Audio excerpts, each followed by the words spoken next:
샬롬. 한 주간도 평안하십니까? 예원 가족 여러분. 잠깐 하나님께서 은혜 베푸셔서 우리 대지를 시켜주셨다가 다시 이제 폭염이 시작되었습니다. 정말 뼈약볕에 우리의 그 부모님 혹은 조부모님 시절에 농경국가였었죠. 우리가 근대화 이전에. 그분들은 대체 어떻게 그런 것을 견디고 그렇게 가난해서 탈출할 수 있었는지 존경스럽기만 합니다. 오늘은 지난 주보에 올려드린 칼럼을 나누려고 합니다.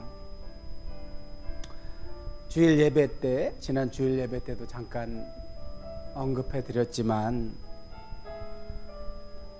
하나님께서 우리에게 주신 사명, 예수께서 하셨던 그 일, 하나님 나라를 증언하는 그 사역을 감당함에 있어 그것이 하나님이 우리에게 주신 사명이요 우리 삶의 목적인데, 그 목적을 수행하는 데 있어서 하나님께서는 우리가 그것이 가능하도록 수단을 주셨어요. 수단.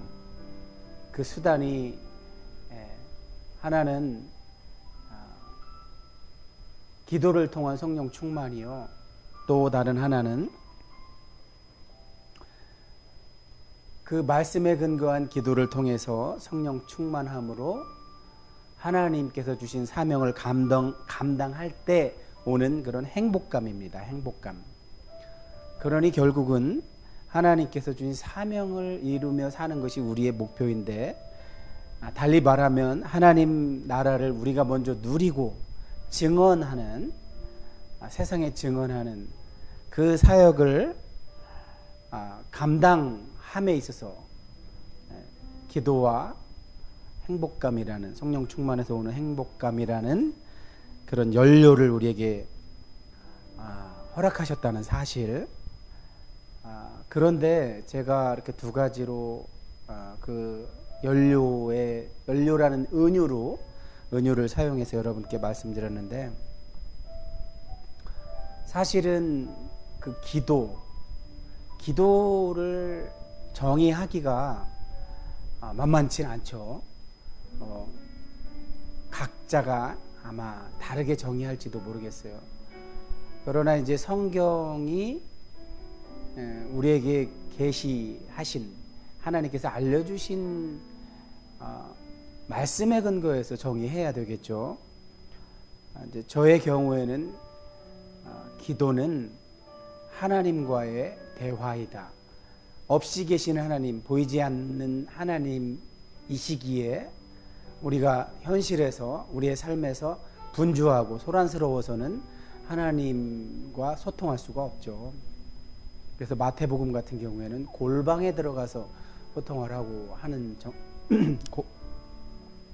그렇게 권면하는데, 근데 이제 우리가 지금 은혜 받고 있는 사도행전의 저자 누가는 기도를 성령 충만의 하나의 수단으로 그렇게 안내를 하고 있어요. 그리고 아까도 말씀드렸다시피 너희가 오직 성령이 너에게 임하시면 너희가 권능을 받고 예루살렘과 온 유대와 사마리아와 땅끝까지 이르러 내 증인이 되리라. 예수님의 말씀을 핵심 주제로 해서 이제 사도행전이 펼쳐지는데, 이렇게 권능, 능력, 그러니까 성령 충만에서 오는 권능과 능력의 연료로서 기도를 누가는 많이 소개를 합니다.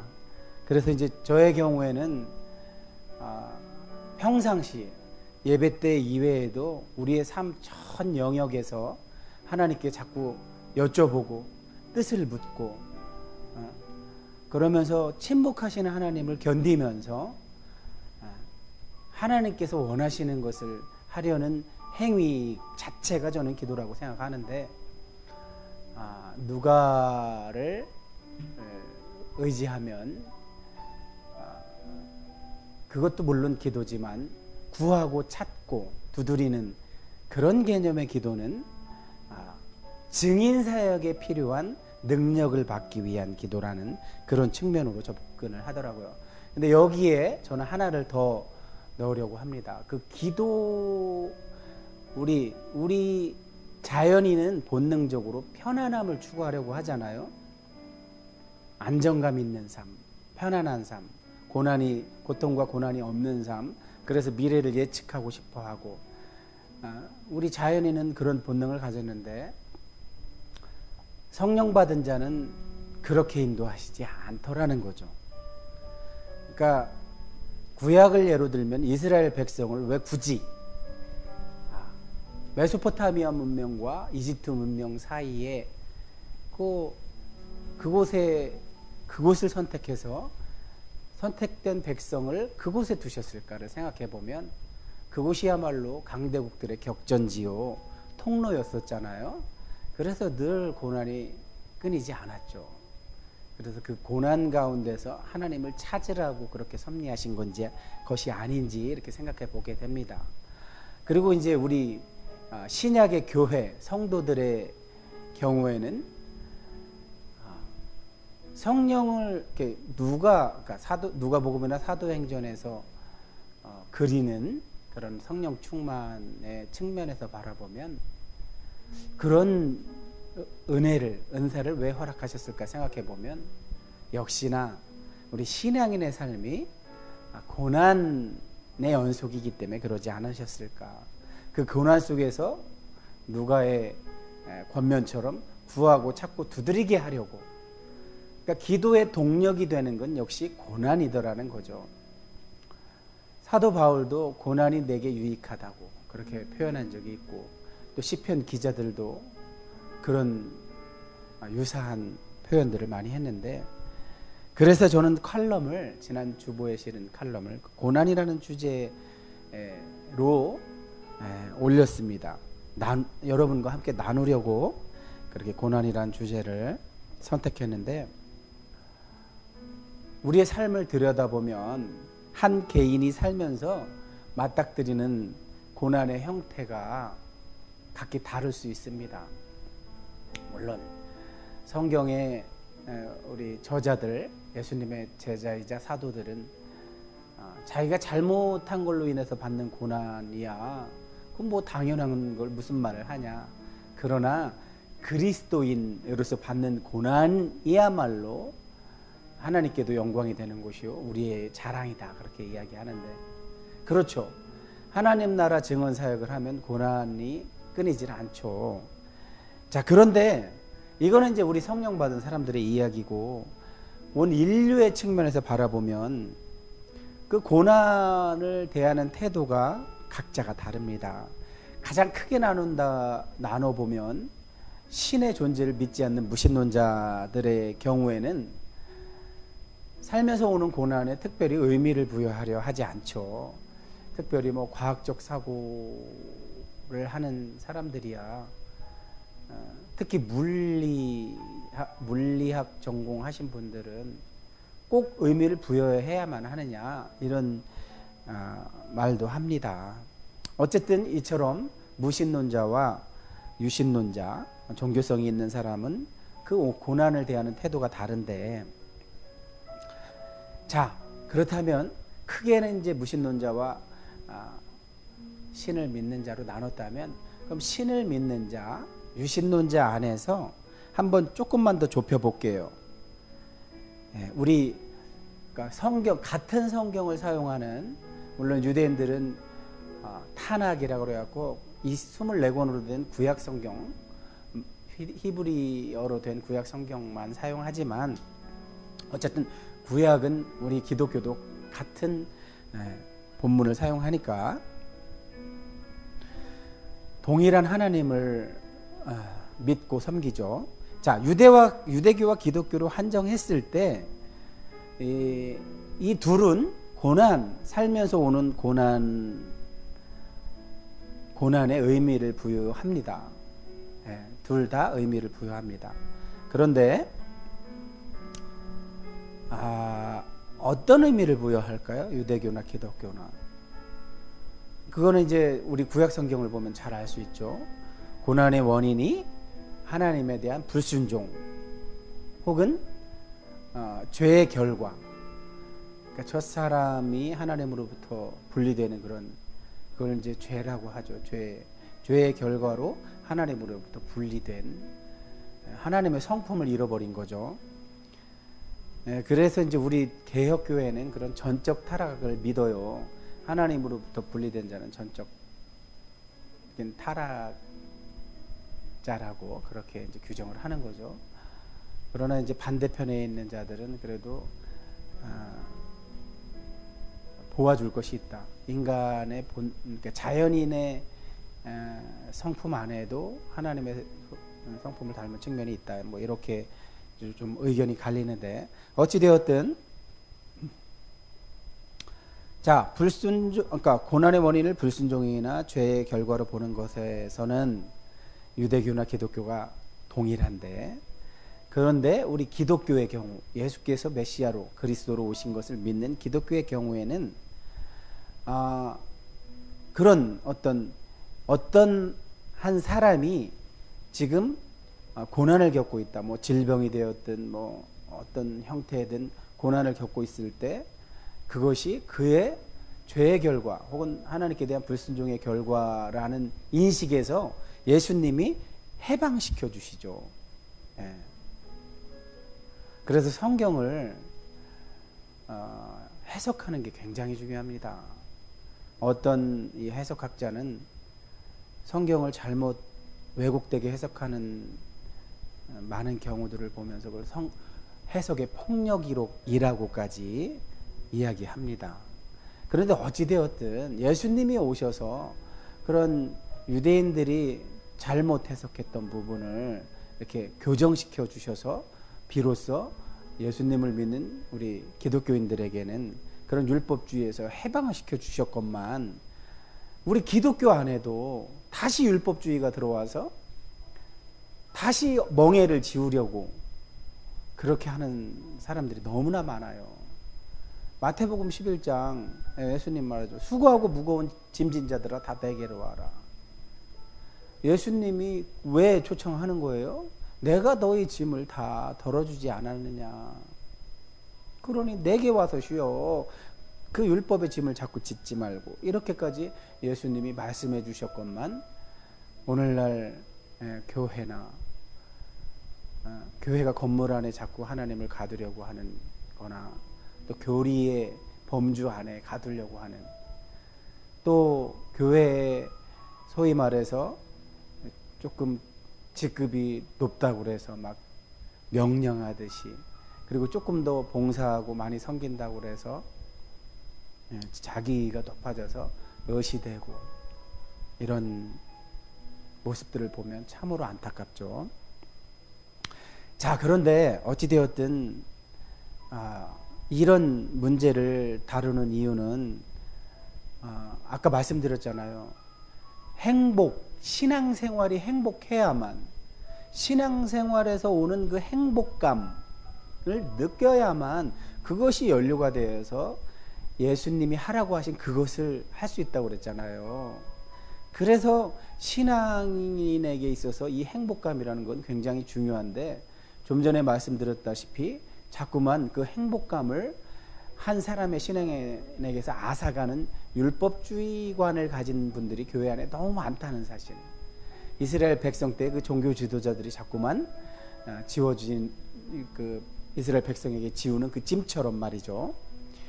자, 이렇게 행복감이라는 거는, 우리가 특별히 신앙인이 신앙생활하면서 느끼는 행복감이라는 건, 그거는 목표가 아닙니다. 신앙인의 목표가 아니에요.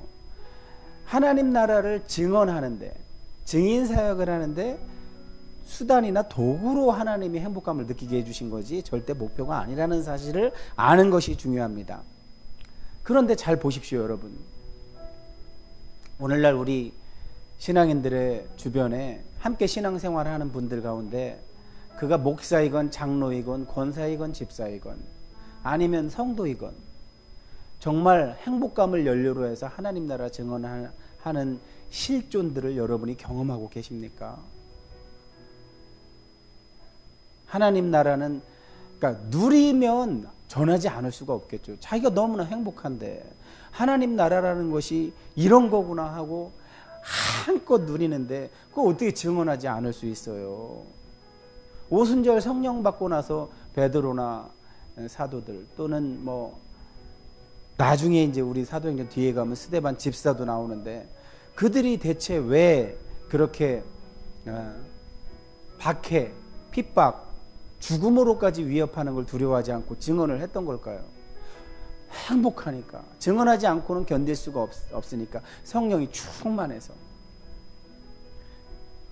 그러니까 오늘날 우리가 살고 있는 현실에서 그런 실존이 부재하니까, 없으니까 그냥 그저 우리는 이런 리추얼, 예전, 예배 이런 형식들이 그런 자리들을 대체하고 말았죠. 우리 삶에서 역동적으로 일하시는 그 하나님 때문에 우리 삶을 통해 나타나는 그 하나님 나라가 나타나지 않고 그냥 일요일만 되면 동일한 장소에 가서 뭐 찬송도 부르고, 그러니까 세상 사람들의 눈에는 저들은 뭐 일요일만 되면 저렇게 우르르 몰려가서 노래도 하고 막 지네끼리 막 좋아라 하면서 막 자짓거라고, 예? 그렇게밖에 드러나지 않고 있죠. 도전이 안 되죠, 세상에. 자, 그 하나님 나라를 대체 우리 신앙인에게서 신앙인에게의 삶, 신앙인이 사는 모습, 신앙인의 말과 행동에서 드러나는 하나님 나라라는 게 대체 뭘까요? 하나님 나라, 자꾸만 하나님 나라 이렇게만 이야기하니까 그게 대체 뭘까? 약간 추상적이어서 마음에 잘 와닿지 않을 것 같아서 제가 잠깐 이 하나님 나라라는 용어를 설명해 드리면, 그 고대인들은 하나님 나라, 왕, 하나님의 통치, 이게 같은 동의어예요. 동의어. 하나님의 나라라는 건 하나님이 그 백성을 왕으로서 통치하는 나라라는 뜻이에요. 그러니까 하나님 나라는, 그러니까 우리가 지금 살고 있는 세상에서 신앙인에게 적용을 하면 지금 저 사람이 하나님의 다스림, 하나님의 통치를 받고 사는지 안 사는지, 살면 그게 그 사람을 통해서 보여지는 게 하나님 나라예요. 그러면 하나님의 통치를 받는 사람의 모습은 또 뭘까? 그건 하나님이 시키신 걸 하는 거. 하나님이 시킨 건 뭐예요? 예수님을 통해서 보여주신 거, 예수님이 하신 거. 예. 가난한 자들을 업신여기지 않고 그들도 함께 가난에서 벗어날 수 있도록 돕는 거. 나와 함께하는 이웃들과 고통도 나누고 기쁨도 나누며 사는 삶, 평화롭게 공존하는 삶, 공동의 선을, 오직 선의 기준은 하나님만 가지고 계시니까 하나님이 이룩한 평화, 질서, 그런 것들을 훼손하지 않고 내 이웃과 사랑하며 사는 삶, 그것이 하나님이 통치하는 하나님의 나라의 삶이죠. 하나님 나라 백성의 삶이죠. 그런데 오늘 우리 모습을 잘 보세요. 정말 그렇습니까? 너무나 이기적으로 살고 있지 않나요? 오늘날 안타깝게도 교회를 보면 정말 좋은 시절에 목회해가지고 사례비도 제대로 받고 연금까지 충분해서 죽을 때까지 고통스럽게 살지 않을 만큼 가졌음에도 불구하고 원로가 돼서 더 많은 돈을 받으려고 교회와 소송이 걸린 교회들이 지금 너무나 많습니다. 그리고 또 한 목회자가 그 목회 현장에서 최소한 20년 이상을 사역해야, 보통 메이저 교단들은 그런 헌법 규정이 있는데 원로로 대우해요. 근데 단순히 20년을 근속했다고 하는 것이 아니라 뭐 수치 계량화해서 뭐 교인을 늘렸다든지 재정을 더 풍성하게 했다든지 교회 이름이 알려졌다든지 이런 걸로 판단해서 원로를 세웁니다. 그럼 얼마나 웃긴 일입니까 이게. 하나님은 안중에도 없는 사람의 생각이죠. 그런데 그걸 목숨 걸고 수행을 해서 어찌되었든 자신의 노후를 좀 더 안락하게 편안하게 부유하게 살고 싶어서 교회와 그런 어떤 금전적인 싸움을 한다는 것이 말이나 됩니까? 최근에 아까 은퇴한 지 글쎄요 좀 몇 년 됐네요. 이제 이분이 참 소신껏 목회하시다가 여기저기 교회에서 부름을 받아서 말씀을 전하는 은퇴 목사님이 한 분 계신데, 그분이 한국교회 오늘날 이렇게 추락한 요인을 그분은 단 한 가지로 뽑습니다. 한국교회 지도자 계층에 소명자가 없다는 거죠. 소명자. 정말 하나님께 부름받아서 제자로서의 삶을, 그러니까 예수님이 하신 그 사역을 바통을 이어받아서 하는 자라면 과연 어떻게 이렇게 교회를 대상으로 말도 안 되는 짓을 합니까? 그리고 왜곡되게 가르칩니까? 성경을 진실되게 전하지 않고, 진실되게 전하지 전에도 하나님이 말씀하지 않으시면 사건이 되는 말씀은 선포가 안 되는데, 아예 하나님은 제쳐놓고 청중이 듣기 좋은 말로 바꿔서 전하는 이런 말씀의 권한을 받은 자들과 또 교회를 치리하는 권한을 가진 자들이 얼마나 많이 이런 하나님이 시키신 것을 하지 않고 사람의 생각에서 나온 다른 짓을 했기에 오늘날 이렇게 됐냐는 거죠. 너무너무나 처참합니다. 정말 처참합니다. 자, 또 이야기 또 길어지니까 이제 제가 진실로 결론을 내려고 합니다. 아까 쭉 앞에서부터 말씀드렸잖아요. 기도, 말씀이 근거가 되는 기도를 통해서 성령 충만함이 와야만 하나님이 시키신, 예수님이 하셨던 그 일, 하나님의 통치를 받아서 하나님의 나라를 먼저 누리고 전하는 그 일을 제대로 감당하기 위해서는 분명히 외부의 박해가 와서 고난이 올 텐데, 그 고난을 이겨내고 그 증인 사역을 하는 데 있어서 연료로 사용되는 것이 뭐라고 그랬어요? 성령 충만, 그리고 성령 충만에서 오는 행복감이라고 했잖아요. 자, 오늘날 우리 신앙인들이, 믿는 자가 이걸 잃어버린 거죠. 이런 수단을 통해서만 증인 사역을 제대로 감당해낼 수 있는 거고, 누가가 사도행전을 통해서 전하는 것도 그건데, 오늘날 우리 신앙인들 모습을 잘 보십시오. 첨단 과학기술 문명이 제공하는 그런 편안함과 안락함, 거기서 오는 도파민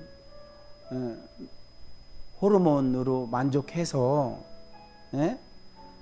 오히려 하나님 나라를 누리고 전하는 본질적인 사명을 잊어버렸죠. 다들 누구도 이제는 전하지 않죠.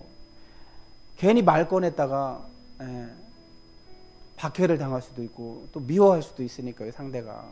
오늘날과 같이 이렇게 정말 우리가 사는 세상은 어떻습니까? 놀랍게도 우리 기독교 지도자들이 저렇게 법을 가지고 노는, 인간의 존엄성을 보장받기 위해서 만들어 놓은 법을 자기들의 사리사욕을 채우는데 수단으로 사용한 사람들과 우리 기독교 지도자들이 뭉쳐가지고 지금 어떤 일을 벌이고 있습니까? 참으로 정말 처참한 광경이죠. 저들 우리 하나님을 모르는 세상 사람들이야 통일교 신천지와 우리 개신교를 구분이나 합니까? 똑같은 교회인지 알죠. 다 지금 도매급으로 넘어가는 세상입니다. 저는 이렇게 소신껏 작은 교회, 성도 하나 없는, 오직 온라인 구독자 115명, 이제 2명이 늘었더군요. 2분이. 이런 분들을 가지고 거의 자비량으로 지금 목회 사역을 하고 있는데, 그런 저조차 소신껏 양심껏 하는 저도 도매급으로 넘어가서 목사라고 하면 고개를 젓습니다. 고개를. 그러나 이제 제가 제 삶을 그냥 발가벗긴 듯 보여지는, 저와 오래 이렇게 함께 본 분들은 이제 제가 겉과 속이 다르지 않음을 알고서 그제서야 인정을 해주죠. 그것도 하루아침에 되는 게 아니죠. 오랜 시간 지켜보고 나서 하는 거죠. 어찌되었든 제가 그렇게 이렇게 자발적인 가난 속에서, 고난 속에서 이걸 견디고, 이걸 정말 자부심을 가지고 이렇게 지속할 수 있었던 근거가 뭐라고요? 예. 주님이 공급해 주시는 그 평안함과 성령 충만함에서 오는 행복감, 그리고 제가 아까 초도에도 말씀드렸지만 기도. 기도 잘 생각해 보세요. 고난이 없으면 우리 기도하지 않는다니까요. 기도하겠어요? 생각을 해보세요. 그나마 고난이 있으니까 하나님을 찾죠. 이스라엘 구약에 보세요. 이스라엘 백성 언제 기도합니까? 고난 속에서만 기도하잖아요. 또 잠시 하나님이 구원해 주셔서 고난이 사라지면 언제 그랬냐는 듯이 또 우상을 찾아 섬기잖아요. 오늘 우리는 어떻습니까? 똑같잖아요. 이스라엘을 흉내내고 있잖아요. 자, 이 말씀으로 마치겠습니다. 우리가 이제 하나님의 의, 사도 바울이 자주 사용하는 말이고, 또 우리 복음서에는 하나님 나라라는 용어가 자주 사용되는데, 하나님의 의, 하나님 나라, 이런 용어들은 이렇게 이해하시면 여러분이 이해하기가 좋습니다. 애초에 하나님이 창조하신 그 선한 질서, 하나님이 창조하신 선한 질서는 그 속에 현상학적으로 겉으로 드러나 보이는 측면에서 보면 고난이라는 게 없질 않습니다. 잘 생각해 보세요. 자연을 우리가 보세요. 자연의 어떤 유실수, 곡식, 과일 이런 걸 잘 보세요. 따가운 햇볕, 또 비바람, 또 극심한 일교차, 이런 것 없이 단 열매를 맺습니까? 어디? 인간의 욕심으로 대량 생산하려고 막 농약도 주고 해서 막 많은 열매를 맺고 해서 탄생한 열매들 어떻습니까? 부메랑처럼 우리에게 돌아오죠. 우리의 건강을 해치잖아요. 근데 언젠가 그 일본의 자연농법을 개발한 어떤 분이 계신데, 사과를 그렇게 자연농법, 애초에 하나님의 선한 창조 질서에 따라 사과나무를 심고 재배를 했는데, 무려 9년인가 10년을 기다려서 그 방법을 포기하지 않고 했을 때 엄청난 사과 열매가 맺혀졌다고 합니다. 너무너무 정말 어디서도 볼 수 없는 가치 있는 열매가 맺어져서 엄청나게 비싸게 팔린다고 합니다. 어떤 호텔에서 아예 그냥 대놓고 그거를 가져간다고 할 정도로. 이처럼 자연은 하나님이 창조한 질서잖아요. 하물며 하나님의 창조가 이처럼 하나님의 선한 의도로 창조된 자연도 저렇게 고난 없이는 단열매가 이루어지지 않는데 우리 사람 오죽하겠습니까? 그러니 제발 우리 예원 가족 여러분한테 당부드리는데, 자꾸 편안하려고 너무 그냥 그렇게 가시면 오히려 우리 신체도 망가진다고 합니다.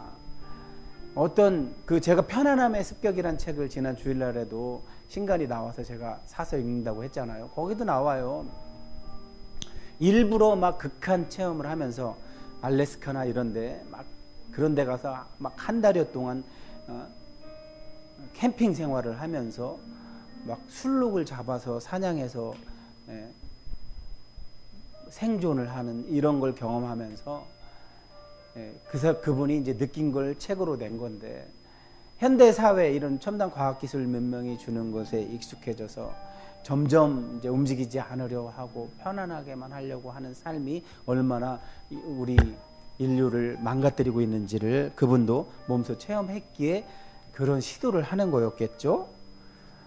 그러니 자, 어쨌든 여러분, 이 말씀 드리고 오늘 정말로 마칩니다. 자, 개인이나 우리 공동체나 예배 공동체나 하나님께서 동일하게 우리에게 원하는 것은 복음서에 의하면 하나잖아요. 예수님의 생애와 죽음, 부활, 승천까지 그려내보는 복음서는 한결같이 예수님이 이 땅에 오셔서 하신 일은 하나님 나라 전파 사역이라고 그랬잖아요. 예수님이 몸소 하나님 나라에서는 있어서는 안 되는 것들을 다 예수님이 제거해 주시죠. 그게 뭐예요? 병, 질병, 뭐 귀신 이런 것들. 그리고 하나님 나라의 실체에 대해서 예수님이 눈으로 보여주시잖아요. 그걸 표적이라고 하잖아요. 표적. 어떤 우리의 상식으로는 도저히 불가능한 일들을 예수님이 일으키시면서 그 표적이라는 건 뭐예요? 뭐를 목표로 그런 기적을 보여준 거잖아요. 그 목표라는 게 뭐예요? 하나님 나라는 이런 곳이다를 보여주기 위해서, 하나님 나라를 보여주시기 위해서 기적을 일으켰다는 것을 뜻하는 거죠. 자, 그렇게 예수님 자신도 기도 생활을 성실하게 하셨죠. 그죠? 그런 걸 통해서 예수님도 제2위 하나님이신 성자 하나님이시지만 성령 하나님, 제3위 하나님과 연합되셔서 성령 충만함 속에서 예수님의 공생애를 감당하셨던 것처럼 제자들에게도 위로부터 오는 능력으로 입혀져서 내가 했던 일을 너희가 받아서 할 수 있단다 했고, 오늘날 우리도 마찬가지입니다. 그 통로를 통해서만 우리가 예수님이 하라고 하셨던 그 일, 하나님을, 나라를, 하나님의 통치를, 하나님이 왕으로서 다스리는 그 나라의 삶을 살려면 어떻게 한다고요? 기도를 통해서 성령 능력으로 충만해져서, 성령 충만이죠. 해야만 밖에서 오는 고난을 극복해가면서, 이겨가면서 할 수 있다는 거죠. 근데 그 자체로 그게 신앙인이 행복감을 누리는 통로라고요. 그러니까 결국은 뭐예요? 기도와 성령 충만은 하나님 나라 증인 사역의 연료로 작용하는 거 하고 있는 건데, 그 기도의 동기가 되고 연료가 되는 건 뭐라고요? 밖에서부터 오는 고난이라는 말씀을 오늘 여러분과 함께 나눴습니다. 그러니 너무 고난을 두려워하지 마시고 기도하며 성령 충만함을 통해서 행복감을 느끼면서 신앙생활이 막 율법주의에 짓눌려서 하니까 안 행복하고 이 표정이 일그러져 있잖아요. 그러지 말고 예수님이 알려주신 그 통로를 통해서 하나님 나라 증인사역을 감당할 때 우리의 사나운 것이 선한 얼굴로 바뀌고 행복해서 그 일을 하는 그런 우리의 모습을 보고 저 세상도 도전을 받고 하나님을 인정하고 하나님 나라가 이 땅에 이미 있구나 하는 것을 우리들의 삶의 모습을 보고 인정할 수 있도록 했으면 해서 이 말씀으로 여러분과 함께 연회를 나눴습니다. 자, 주일날 또 주님께서 주실 공급해 주실 성령 충만과 또 합당한 말씀을 기대하면서 내일 모레 주일날 뵙겠습니다. 그럼 안녕히 계십시오.